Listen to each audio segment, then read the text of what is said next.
Her triumphs. I took a group of women that didn't believe in themselves, and I just believed in them. Her trials. I never wanted to go to practice. I was losing a ton of weight. Her story. I just put my faith in God and just trusted the system. Her why. I want people to see what I did and say, oh, that's so awesome. I'm going to be better than that. That would be how I hope that this journey ends. This is Her Why, where we tell the stories from BYU women's sports. Here is your host, Lauren McLean.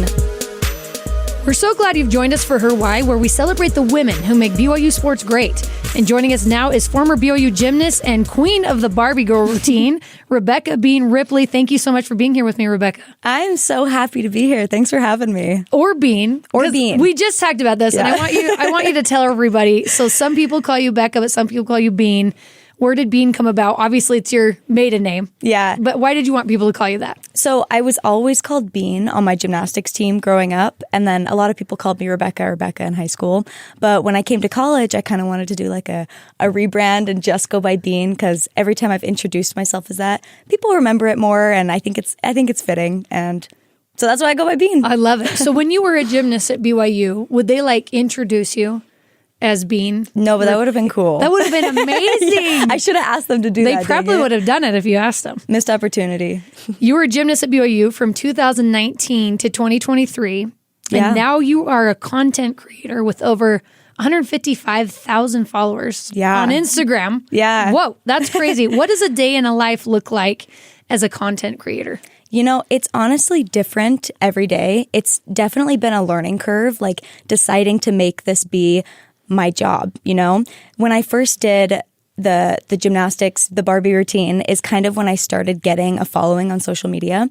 And I kind of just decided to run with it and see where it would take me.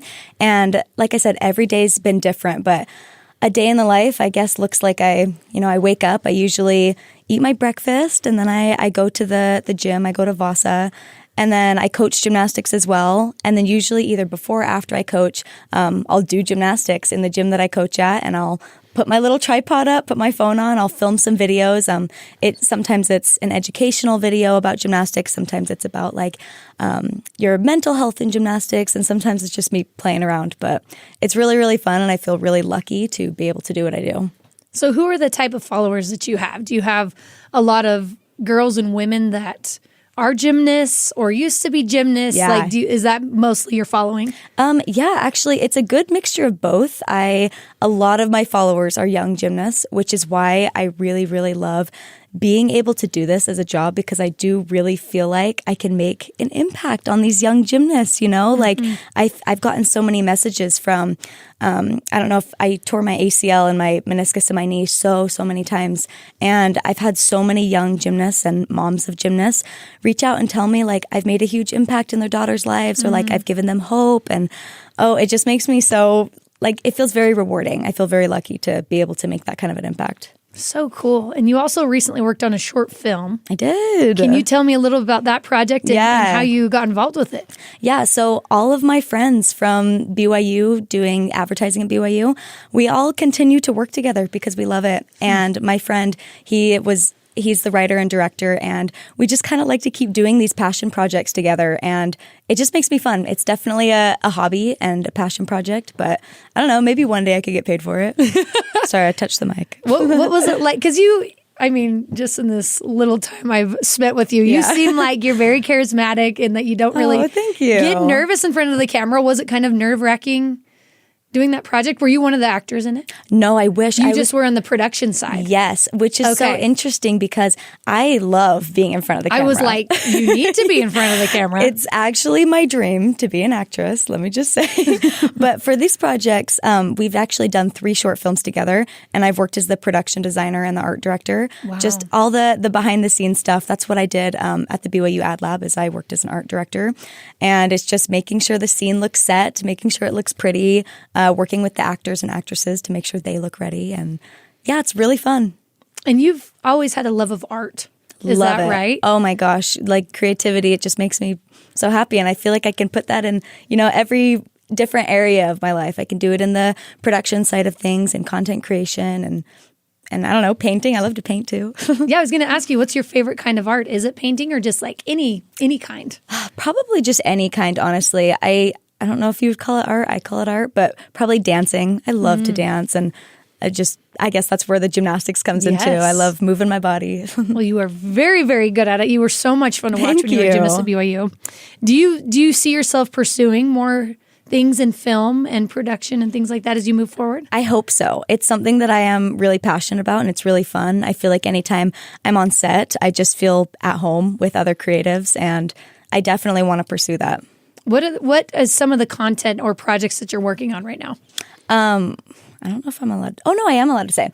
So right now I'm actually, my friend who directed the short films that we've been working on, we're actually working on Provo's Most Eligible. I don't know if you've heard of what that is. It's a dating show in Provo, and there's been 2 seasons of it that my friends, I wasn't a part of the first 2 seasons, but since the hype from other just Utah culture has been going on, we've decided to do a 3rd season. And so that's kind of what we're working on right now. It's really fun and really exciting. So if you guys are listening to this, tune in and watch it.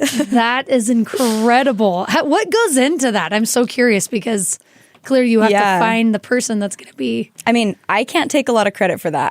I'm just doing I'm making the scenes look pretty. I am not a producer. I'm not doing any of the crazy stuff right now, but all of our producers and director and everybody on the crew is working super hard at finding our bachelors and just everybody who's going to be a part of it and our locations. And there's so much that goes into it. It's crazy. And I'm low-key glad I'm not doing all that.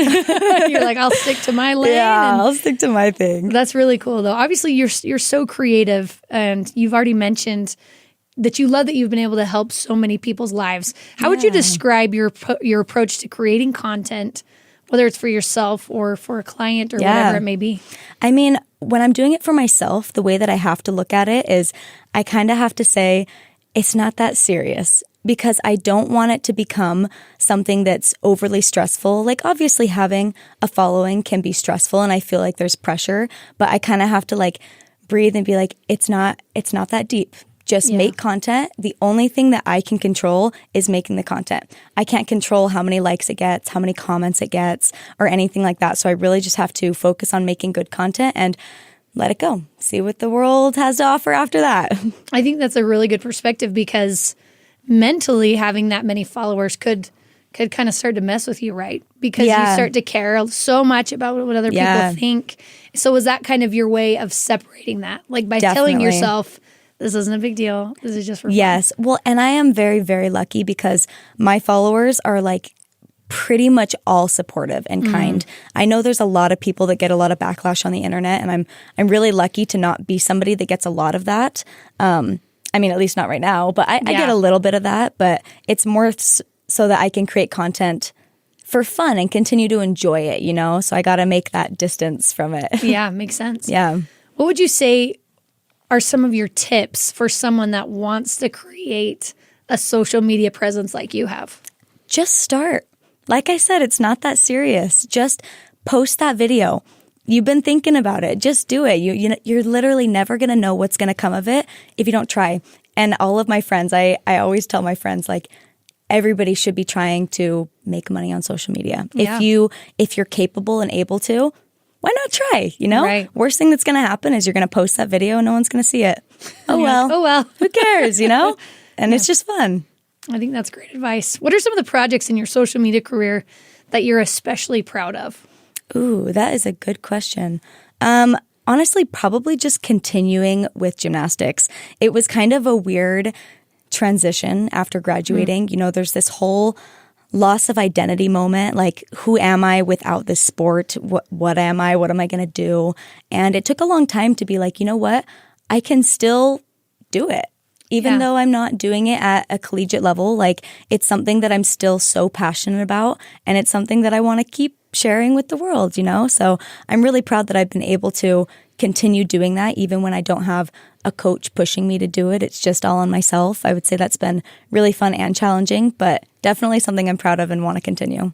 And we'll get into that, what you mentioned a little bit later of having to find your identity post-sports. Oh my gosh. We're going to get into that. I can't even imagine. I know a lot of athletes struggle with that. Yeah. Balancing a career with everything else you have going on has to be kind of difficult sometimes. Yeah, definitely. How do you stay organized and motivated to keep going?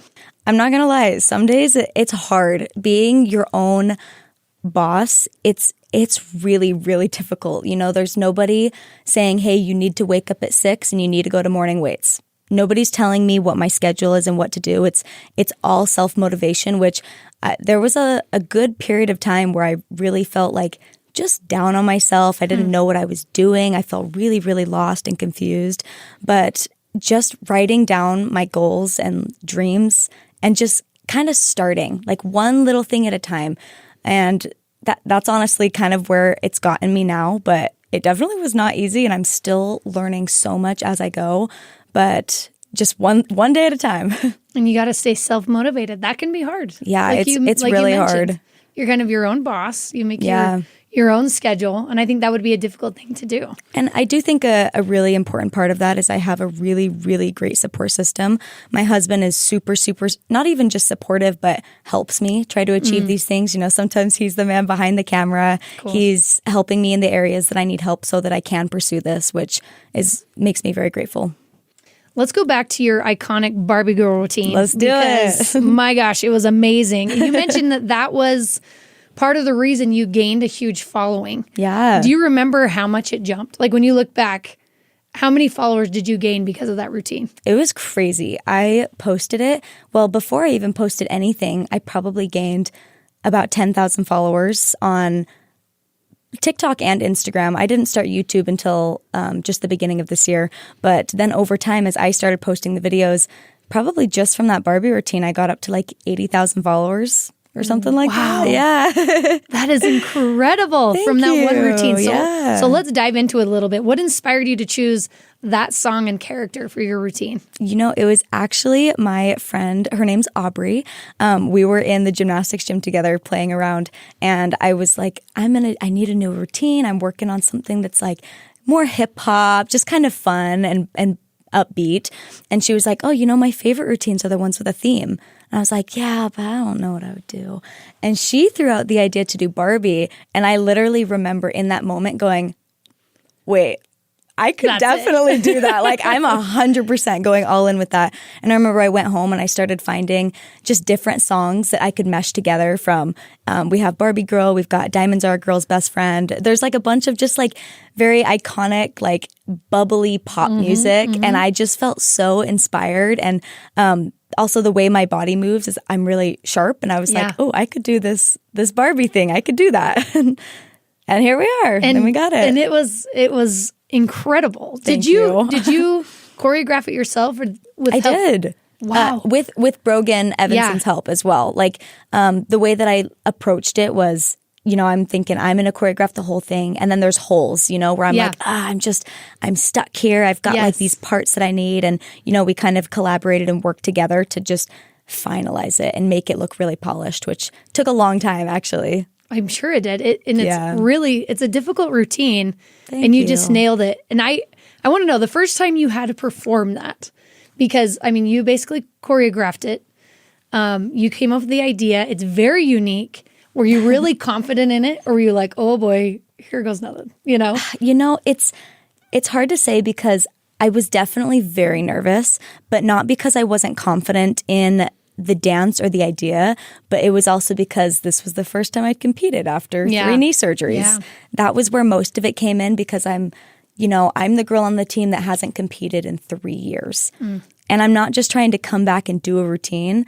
I'm trying to come back and do a very put myself out there routine. I'm trying to perform as a character, something I created from my own self. And so it was really nerve-wracking. I was really nervous that I would get some judgment from just teammates or anyone being like, I don't know, who does she think she is? Like, she hasn't even competed ever. But I'm so glad I went for it, because it's really put me where I am today. And it makes me very grateful. What an incredible debut for yourself. Oh my gosh. Were you surprised when it resonated with so many people? Yes and no. I was surprised that it happened so quickly. It was the very first meet I had competed in 3.5 years. And that's when ESPN posted it. And I was like, what is going on? Like I wasn't ready for it. That first competition actually was not my best performance because I was so nervous. I remember I actually almost threw up right before because I was so nervous. But yeah, definitely surprised in that area for sure. Oh my gosh. Gymnastics is something I feel like that a lot of parents will put their kids in at the beginning to get them familiar with their bodies. It's such a great introduction to sports and just movement, right? How did you get started in gymnastics? Just like what you said, my mom and dad put me in gymnastics and I just fell in love with it. There was actually a long period of time where I didn't want to fully commit to it because it was such a time commitment as you get older. But my parents were so amazing at just letting me do it because I enjoyed it. There's a lot of parents and their kids where they just feel so much pressure to continue and, they end up growing to resent the sport and not look forward to going. But my mom actually was like, man, you're going a lot. You sure you want to keep doing this? This looks hard. And I was like, yeah, I love it. And I think that's the reason why I love gymnastics so much because there wasn't external pressures. It was just truly because I loved being there and I loved doing gymnastics. I think that's a lesson to a lot of parents out there because it's hard, I think, when you see your kid that you're like, all this talent, right? You're like, you could be so good at this. Yeah. To not put some of that pressure. So kudos to your parents. Yeah. For just letting it be something fun. And definitely a balance, Like I think about one day how I want to do that with my kids and definitely want to do what my parents do. But, I was the kid that did love it. Yeah. What do you do with a kid that truly maybe is in the middle? Do you say, hey, let's keep going? Or do you say, no, you can pull back? There's definitely a balance and it's hard. We'll see how I deal with that in the future. Good luck, because being a parent is really hard. Yeah. Those are hard choices you have to make. At what point did you decide, like, okay, I'm going to take gymnastics seriously. I want to take this to the next level. Yeah, so there's different areas of gymnastics. There's like your traditional route, and then there's a route called like Excel, which is basically a program that's just a little bit different than the normal route. It's a little bit more based on having fun. It's a little bit less serious, I would say. And that's where I fell in love with gymnastics. I did the Excel program because I loved it and I didn't want to come to gymnastics 25, 30 hours a week. And I remember this is when I was thinking of potentially quitting because I was like, I just want to play with my friends. Yeah. And ultimately I decided not to. And in that moment, that's when I was like, okay, now I'm going into these levels. This is when it's time to commit. I'm going to go all in. And I just remember that my brain kind of switched that day. I was like, I'm going to commit to it and see what happens. And it went well. And that's kind of hard for a kid because you do want to spend time with your friends and probably becoming very good at gymnastics. You have to put so much time in. Yeah. So was it kind of the other gymnasts just become your best friends because you're putting so much time in it? Or how does that work? Definitely. Your teammates are your friends forever and the gym is like your second home. And honestly, it was amazing. There's definitely sacrifices, like some family vacations that I couldn't go on, some school clubs that I couldn't be a part of. But oh my gosh, so worth it. So many lifelong friends that have come from gymnastics and just things that you'll never forget, you know? Did you play any other sports or were you just all in on gymnastics? It was pretty much all in gymnastics. I did do a lot of dance growing up and some track and field, but most of that stopped by the time I was in like 9th grade. Yeah. And then I really just hit it hard with gymnastics. When it came time to choose a college, what made you choose BYU? BYU was actually my first choice forever. My parents both went to BYU. Grandparents went to BYU. Kind of a family thing. Yeah. And that was always what I knew. My dad is such a hardcore BYU fan, and literally the biggest BYU sports fan in the whole world. So sometimes I think I'm the favorite child because I went to BYU and I did a sport. But yeah, it was always the place that I wanted to go. And I came to a BYU gymnastics camp and the coaches liked me and they offered me a scholarship.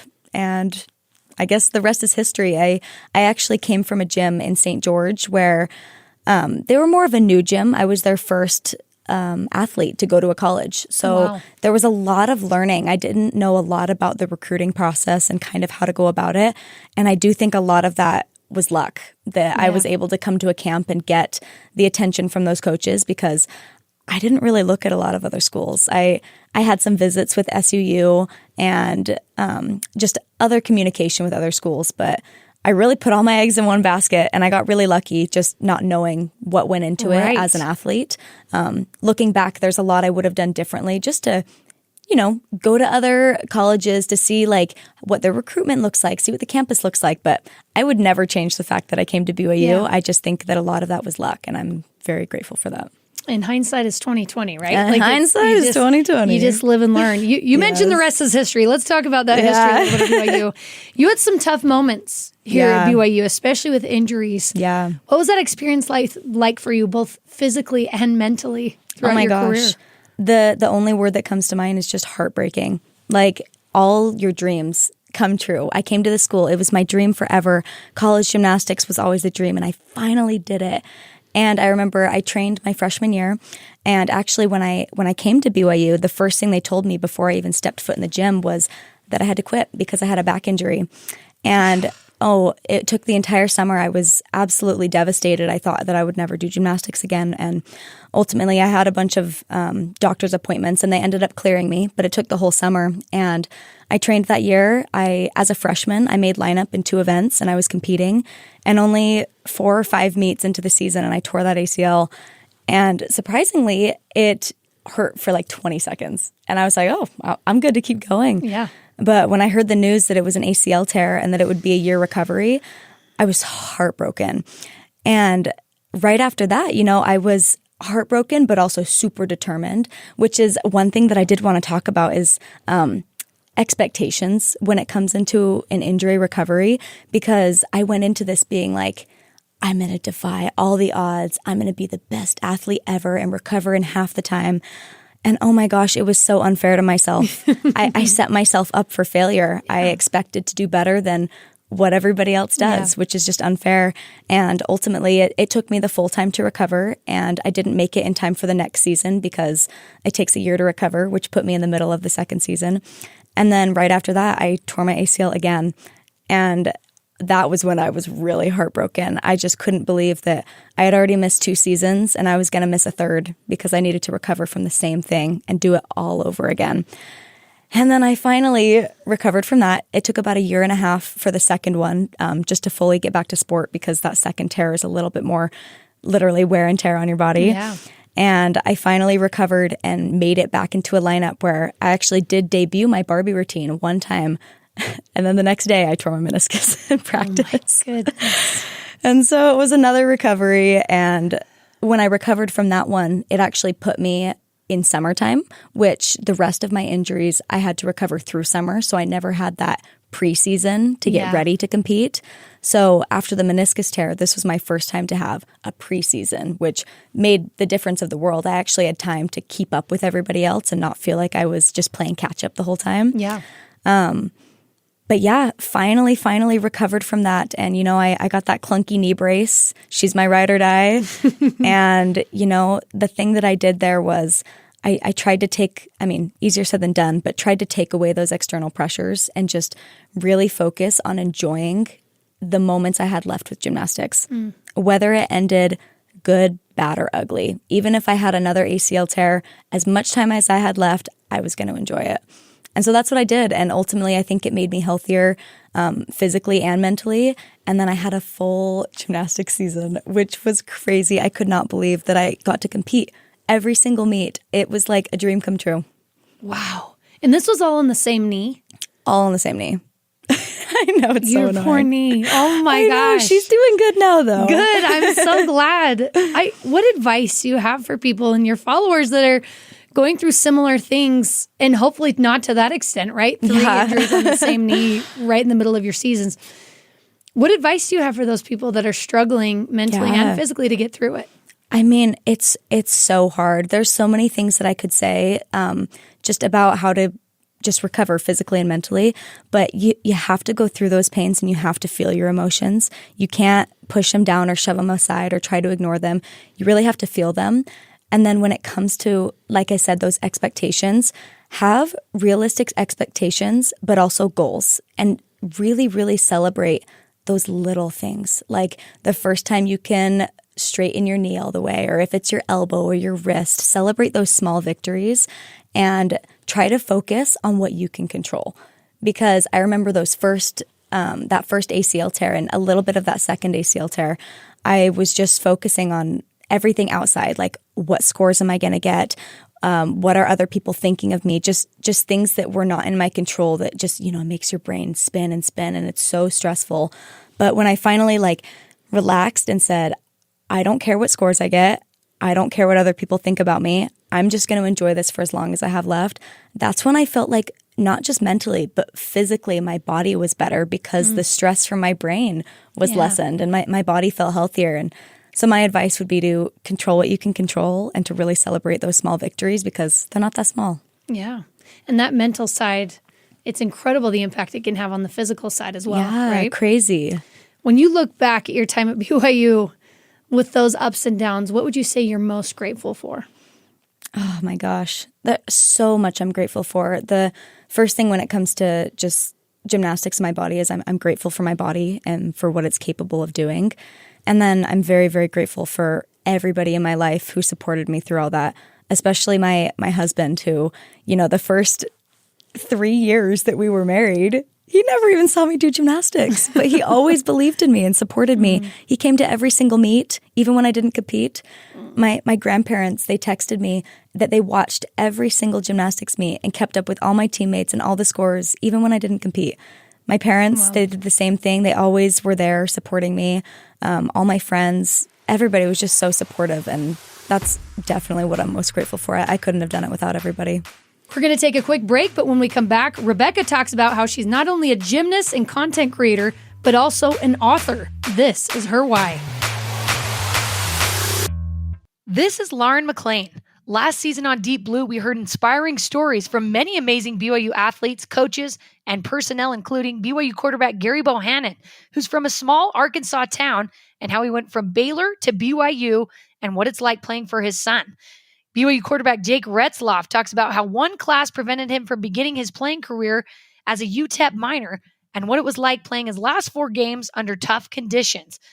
Join us for this season, where you'll find more great Cougar stories, including football players Tyler Batty, Darius Lassiter, Chase Roberts, and Hinckley Ropati.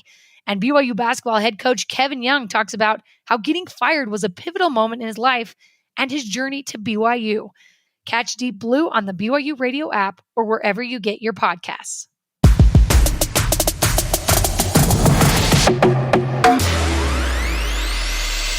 Welcome back to Her Why. I'm Lauren McLean with former BYU gymnast Rebekah Bean Ripley. I saw your post on Instagram about how you said your sport doesn't define you. Yeah. And that's something a lot of athletes struggle with, which we were mentioning before. How do you hope to spread that message? Well, man, that's probably the biggest message that I hope to spread. That's what my entire book is about. And it's that your sport doesn't define you, literally exactly the sentence that you just said. And that's because the way that I like to explain it is you need to be able to define yourself by things that can't be taken away. Because when I was doing gymnastics and I had that ACL tear, gymnastics was taken away. Yeah. And that's when that identity crisis hit. And I was like, oh my gosh, who am I? Like, I felt worthless. I felt sad. I felt like a nobody. And that's when I really had to do a lot of just soul searching, I guess, to figure out who I am and to realize that I need to define myself with characteristics that nobody can take away, like being kind, being compassionate. Yeah. Those are things that make you who you are that can't be taken away like a sport can. Yeah. Your book is called More Than an Athlete, My Injury Recovery Story. When did you know that that was something that you wanted to do? So in the BYU Ad Lab, which is, I did the advertising major at BYU, they encourage you, and you're actually always supposed to be having a passion project that you're working on at all times. Once you're done with one passion project, you move on to the next. And this time I was really thinking of something that I could do to incorporate my creativity and my athletics. And I thought, what a better way than to make beautiful photographs and take beautiful stories from my friends and my peers and put it all together in a book that can, I don't know, hopefully help other people if people have been reading it. What was the process like of creating that book? Yeah, so the first thing was to find the athletes. And I reached out to a lot of the coaches. I reached out to people that I knew, tried to get just some recommendations of people that they knew who might be interested in this. And that was honestly the hardest part, was communicating with every different athlete, the coaches. It was just honestly a headache figuring out how many people, when they can come in to take photographs, trying to get them all on the same day. If I could go back and do it again, I would hire somebody to do that part for me so I could do the fun part. You're like, what have I done? No, seriously. But I had a friend, a classmate who helped me with it. She did the videography of it. There's a video about it too. So I have my book, and then alongside it, I have a More Than an Athlete video of all the people in the book sharing their experiences. And we just kind of found a day that worked for everybody. They came in and I photographed them. And then it just took a lot of time putting it together, making sure that all the spelling was correct, all the errors in there. And then printing it was a whole process in and of itself, just getting it ready for print and then getting a proof and then being like, oh, it's not good, I got to redo it. And then sending it again and being like, oh, there's another mistake. And even in the finished version, there are still mistakes, but that's okay. That is all right. Yeah. You don't need to be perfect. So the athletes you got, were they athletes on campus that have been through injuries and recovery? Yeah, so they're all athletes that either were at BYU currently or had been at BYU. And it was really fun to just connect with other people who not only went through the same thing I did, but the same thing in such a close proximity. Like, oh my gosh, there's somebody that lives a block away that's going through the exact same thing. And it was really great to just like connect on that level and really feel like not alone, you know? Right. Yeah. Maybe a lot more people going through that thing than you absolutely. would have thought. What type of feedback did you receive on the book? Only good feedback. So the book actually, I never fully made enough to be able to sell them, which I kind of still want to do. And I'm kind of regretting that because it was just a passion project and I was so busy. I didn't end up printing more. I only printed 10 and they were all beautiful, big, hardbound copies. But I had so many people asking me if they could purchase them. And I ended up saying, I don't know if you would want to because it cost about $50 a book to print. Yeah. And most people don't want to pay $50 for a book. Never mind. I would not pay $50 for a book unless it was like, I don't know. But yeah, so I do at some point, hopefully if I can get to it, I would love to make a smaller version, maybe not hardback so it can be cheaper and more accessible for people to purchase. But yeah. So incredible you did that. And you're close friends with Anissa Alvarado. She's my best friend. Yeah. Yes. And she also faced her own injuries. How did you two support each other through your challenges? So you know what's crazy is we got surgery on the exact same day. Really? Crazy. But this was like, she was a year behind me. This was before she came to BYU, but we had surgery on the exact same day, my first ACL surgery. And it's so comforting to have another person who's going through the same thing, and you can really not only push each other but be there for each other when you're feeling down and feel like you're not alone. You both worked on a body positivity campaign together. We did. Is that right? Yes. Share with me what inspired that collaboration and how it all came about. So this one actually came from one of my classmates from the BYU Ad Lab. Her name's Ashley Hale, and she's a singer and songwriter, and she created this beautiful song about being more than a body, and I resonated so much with it, and we ended up collaborating on the project together. And I ended up asking Anissa because she's just amazing, and she's so beautiful, and she's so comfortable in her own skin, and I thought it was just the perfect way to make this piece come to life. That is so amazing. And now that you're out of gymnastics, you've been out for a while, you're still very physical, right? You still go do things and do tricks, you said. How's your body feeling? How's your knee? How's everything going? My body feels good. It feels really good. I feel healthy. I feel strong. It feels really good to feel strong, yeah. Yeah. Was it really hard to step away from gymnastics, to kind of put aside, because you're still involved in the world, you're coaching, you can create some of this content with gymnastics, but the competitive side of gymnastics, was that something that was hard to step away from? To be honest, it is still something that's really hard. I would say even with everything that I'm doing, the piece that I miss most is performing, getting ready for that competition, getting your hair and makeup done, like going in front of a crowd of thousands of people. I ache for that like every single day, which is why I'm trying to find ways in my social media. That's a way that I can get that, but I'm hoping to find another avenue where I can perform like that again, because there's definitely a big period where I was like, this just sucks. You know, like I really want this again. Yeah. There's nothing like that high, right? That pushes you. It's the nerves and the butterflies and all that. Yeah. It's very hard to recreate. Yeah. Sometimes the content feels a little mundane on some days because, you know, there's no competition that I'm working up towards. It's sometimes a little bit daunting to be like, what am I doing this for? You know? Yeah. But that's when I take a step back, and all the things that we've already talked about, just inspiring the people that follow me and the young gymnasts. That is why I do it. But I definitely do want to find another avenue where I can perform, because I really, really miss that. And that's why you're going to become an actress. I hope so. I've decided it for you. That's what you're going to do next. That would be so cool. My last question for you is, how would you say, and this might be a hard question to answer, but how would you say gymnastics has shaped who you are today? I mean, everything that we just talked about, every part of who I am has come from gymnastics, honestly. Like, it teaches you so much grit and determination and perseverance. And also it's taught me so much gratitude.